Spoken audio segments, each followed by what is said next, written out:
I'm Bridget Leroy, features editor of the independent newspaper in the Hamptons and radio talk show host on Sundays on the East End at WPPB-FM. The season has begun, quarantine is over, and you're joining me for the first big gala event of the season. Come on.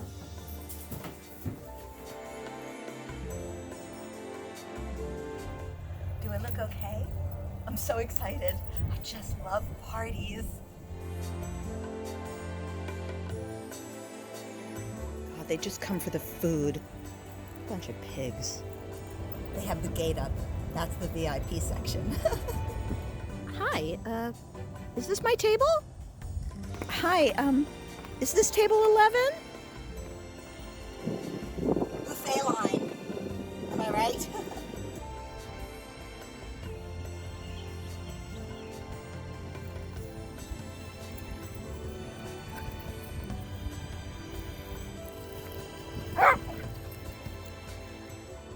I'm sorry, you have a screenplay? And you want another set of eyes on it?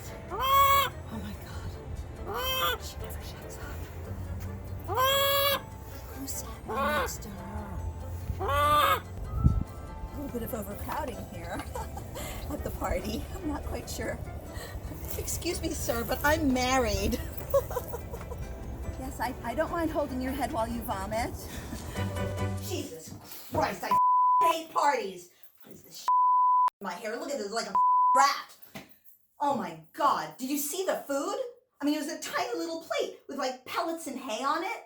There was no drizzle, there was no garnish, there was no nothing. What about that dessert? Goat berries and cream, very funny. That was disgusting. Oh my God. That entertainment, if you could call it entertainment, what was that? What was that, I'm asking you? It was a dog barking at a goat for 15 minutes, dog barking at goat. What is that, some kind of like highfalutin Hamptons performance art? I hated it. Well, $1,500 for that ticket. I mean, at least it's tax deductible, right? It was a political fundraiser? I'm going to bed. Come get me in 2022.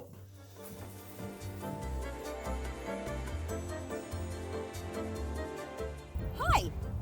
Oh, now she shuts up, of course. Oh, God damn it. No.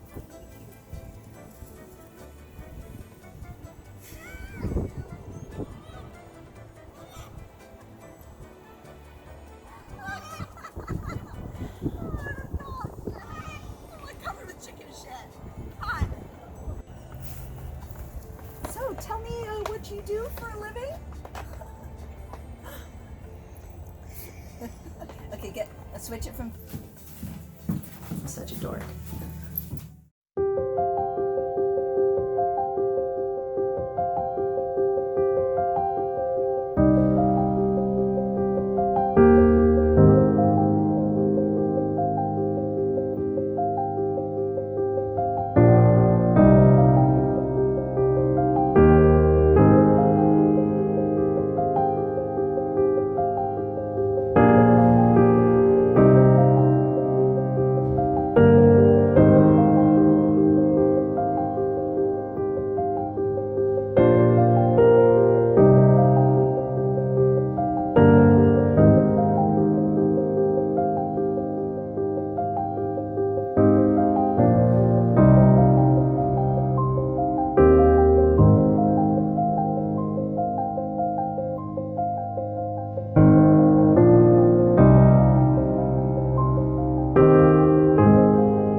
Hi, my name is Evan from the Amagansett Library, and I am here with you today to show you how to make a magical unicorn horn. So we'll begin by looking at the things you'll need to get started. First, you will need some tape, and you can use Scotch tape, anything you have, and you'll need about 5 small pieces. So I recommend that you cut small pieces and put them to the side so that they're ready to go when you need them. Number 2, you are going to need a piece of paper that is about 6 inches in diameter, a circle. And you can use any paper that you find around the house. I used paper from a paper bag because I had some handy. And this is about how big it is. You can see compared to my face, about 6 inches in diameter. And then you will need a hole punch if you have one. If you don't have one, you can use a pencil. This will be used to make 2 small holes in your paper. And you will need 2 pieces of string. About 11 or 12 inches long. And you can use any string that you find. I have yarn here, but you could use string from the kitchen. You could use some ribbon, anything that you have that's a fairly thin string. And then, last but not least, you will need something magical to twist around your unicorn horn. So I have a magical piece of tin foil. Here, it's shiny, but you could use something that you find outside in nature, or you could use a thin ribbon. Anything that you can find that you can twist around your unicorn horn to make it magical is what you can use. So let's begin. You will take your piece of paper and you are going to fold the edges in toward themselves to make a cone shape. This part might take you a little while because you're going to have to play around with it until it gets to be the shape that you like. You might like your unicorn horn to be a little bit fatter, or you might like it to be a little thinner. So you twist it around, and it might take you some time, so you can go ahead and sort of work on it. But when you're all done, you're going to take one of your pieces of tape and secure the edge of the paper. And it's going to look something like this. And then you are going to punch holes on either side of the base of your unicorn horn, across from each other. So you do one there, and then you'll do one on the other side. And that is going to look like that. And if you don't have a hole punch, you can use a pencil and you can bore a small hole on either side of your unicorn horn. And the next step now is to twist your piece of magical material around your unicorn horn. So you will take whatever you have. I have this tin foil. And you're going to secure it at the bottom at an angle. Use one of your pieces of tape that you set aside to secure it at an angle. And that will look just about like that. And then you are going to twist and wrap it around your unicorn horn, securing it as you go. So I'm going to secure mine right here, and then I'll continue on the way. And keep wrapping it around until you get to the top. Okay, great.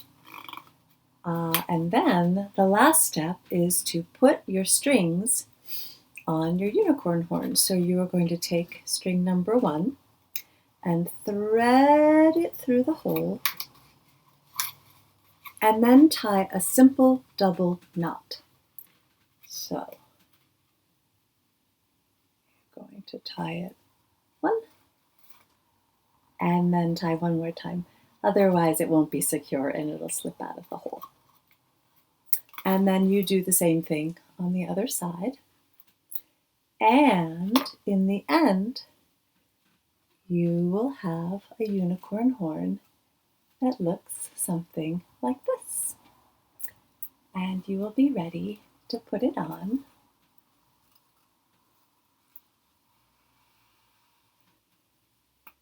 And have your beautiful unicorn day. So thank you so much for being with me. Enjoy your magical unicorn horn, and I'll see you next time.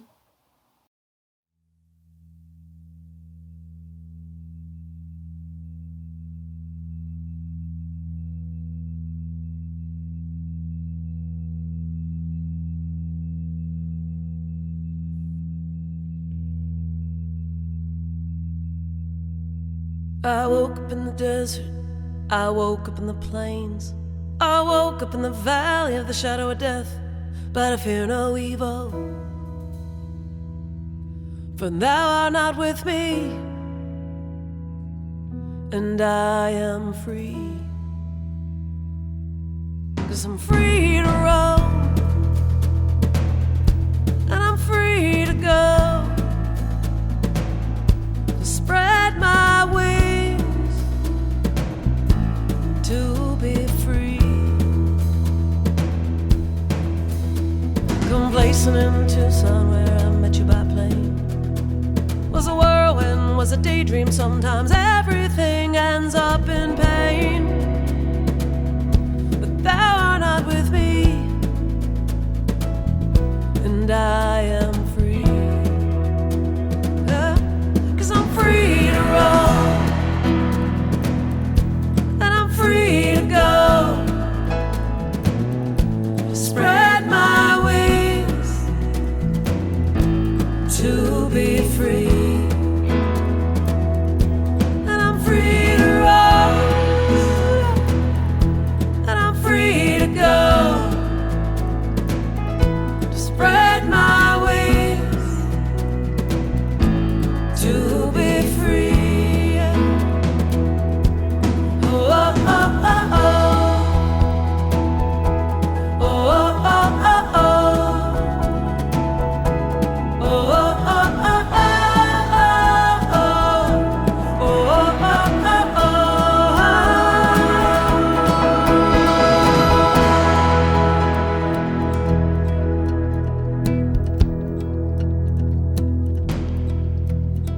I woke up in the desert, I woke up in the plains, I woke up in the valley of the shadow of death, but I fear no evil,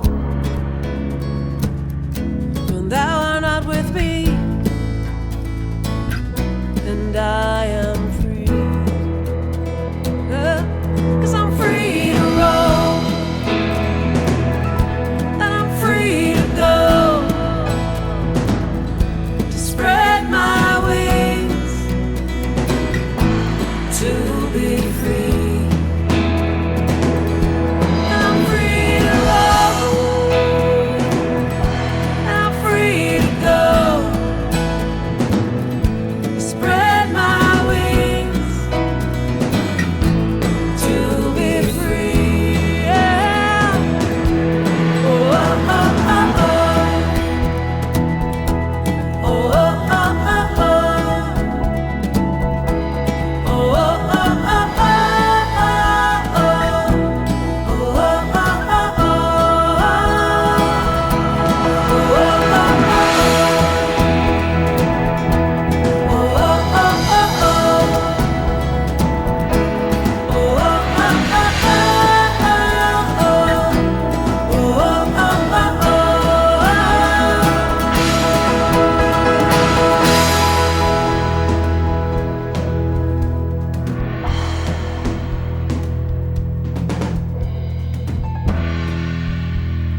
Welcome to Waterways exhibition of Smithsonian on Main Street in partnership with the Museum Association of New York.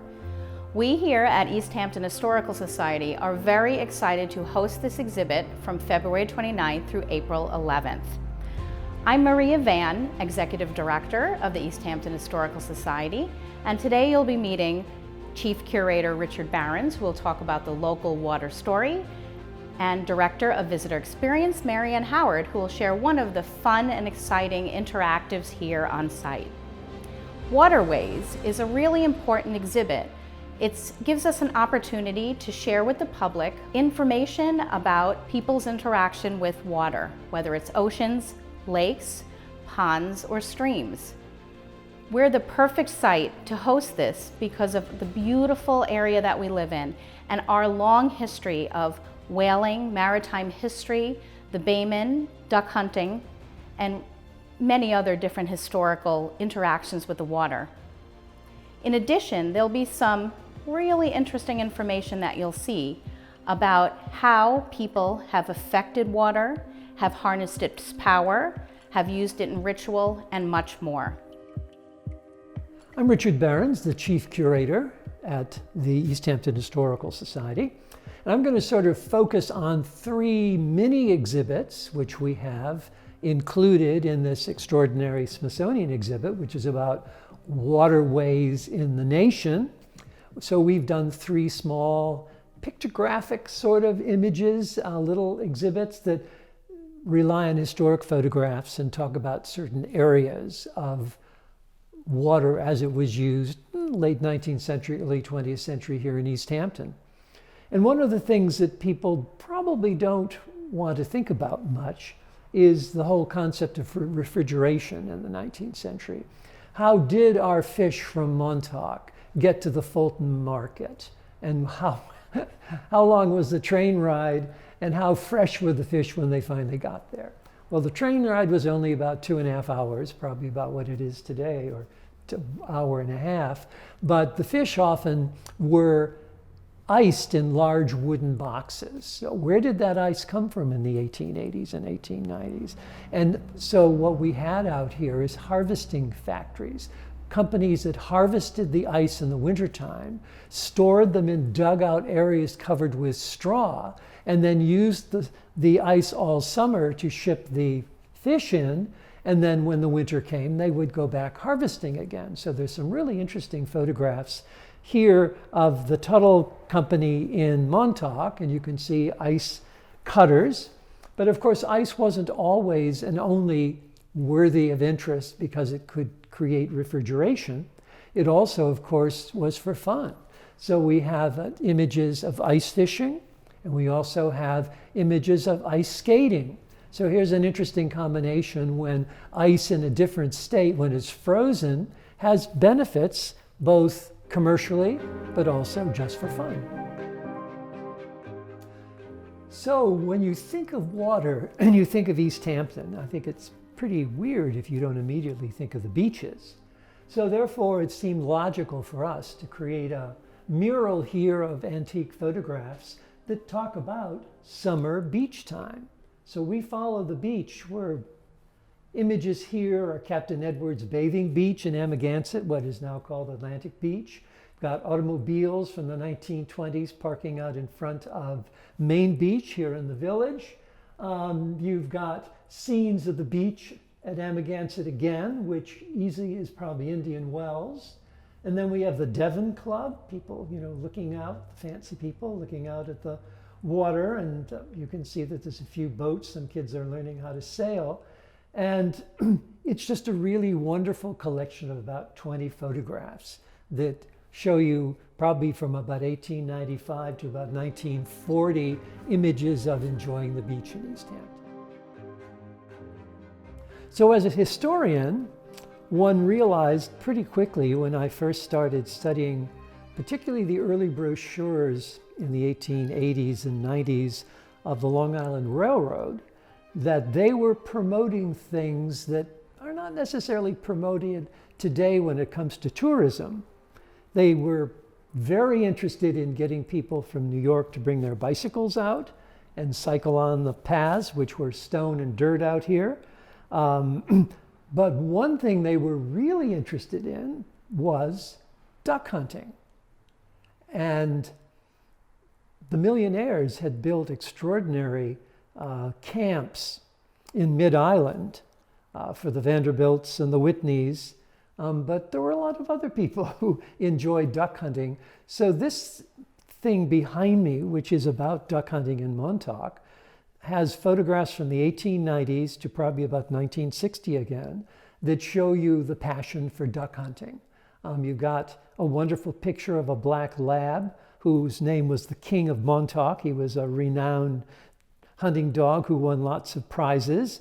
You've got people, in duck blinds trying to pretend that they're not people in duck blinds, and some pictures of decoys. A wonderful photograph of two guys who may not have had a successful day hunting in Montauk, but afterwards they have a couple liquor bottles and they're sitting out in front of the camp drinking and probably talking about, the duck that got away. So this is just a little vision of a sport that is by no means as popular as today as it was 100 years ago.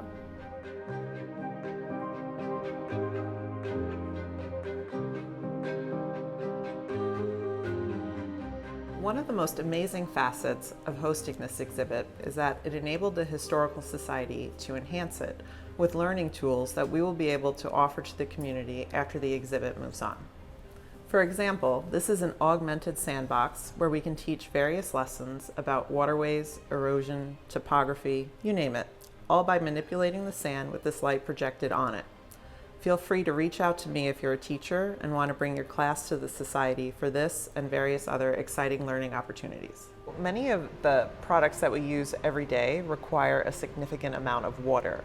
And we really love showing off this flip panel to our visitors to the exhibit because you wouldn't believe which one of these objects requires the most and the least amount of water to produce. So how much water do you think it takes to manufacture a car with 4 tires? 39,090 gallons of water. And how many gallons of water does it take to grow an apple? Just 18. It's the lowest amount of any of these objects. And how many gallons of water does it take to manufacture a smartphone? 240 gallons of water. We were really surprised that it wasn't the most and that the car was the one with the most. And how many gallons do you think it takes to make a small pizza? It takes 333 gallons of water to make one small pizza.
Wash for at least 20 seconds, or use hand sanitizer.